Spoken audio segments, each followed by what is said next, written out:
Lagi nilang sinasabi na economic provisions, pero yung economic na provisions na sinasabi nila minor eh. Hindi naman importante. Hindi kumbinsido si Senator Cynthia Villar sa isinusuno ngayong economic charter change sa Senado at Kamara. Anya, hindi naman ganoon kaimportante ang ipinapanukalang amyenda sa ilang probisyon ng saligang batas na may kinalaman sa ekonomiya.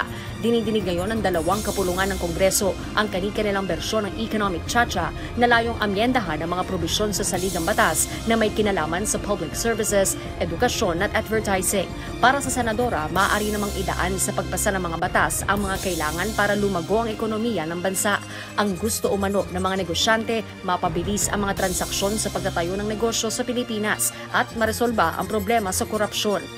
If we want to improve our economy, we can just legislate what we need to improve. Kasi sinasabi ng mga businessman, actually ang problema nila is yung ease of doing business at saka yung corruption. Yun lang ang bawasan, okay na tayo.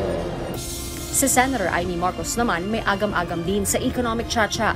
Bagaman walang pinangalanan, tingin ng presidential sister, hindi talaga economic provisions ang planong amyendahan, kundi mga probisyon na may kinalaman sa politika.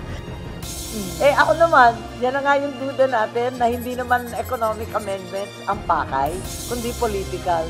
Di buksan na yung pag-uusapan. Kung talaga yun ang gusto, di magpakatotoo na. Sister, ngayon pa lang. Now na, pag-usapan na yan. Kinumestyon din ito ang pagtatakda ng deadline, gayong marami pa anyang kailangang pag-usapan sa panukala. Gaya na lamang ng issue kung magkasama o magkahiwalay na boboto ang Senado at Kamara. Maging ang suwestyong dapat magharap-harap sa isang debate ang mga senador at kongresista. Target ng Kamara na ipasa ang kanilang bersyon ng economic chacha na Resolution of Both Houses o RBH number 7 bago ang session break sa Marso. Habang plano namang talakayin ng Senado sa plenaryo ang RBH number 6 bago ang State of the Nation Address o SONA ni Pangulong Ferdinand Marcos Jr.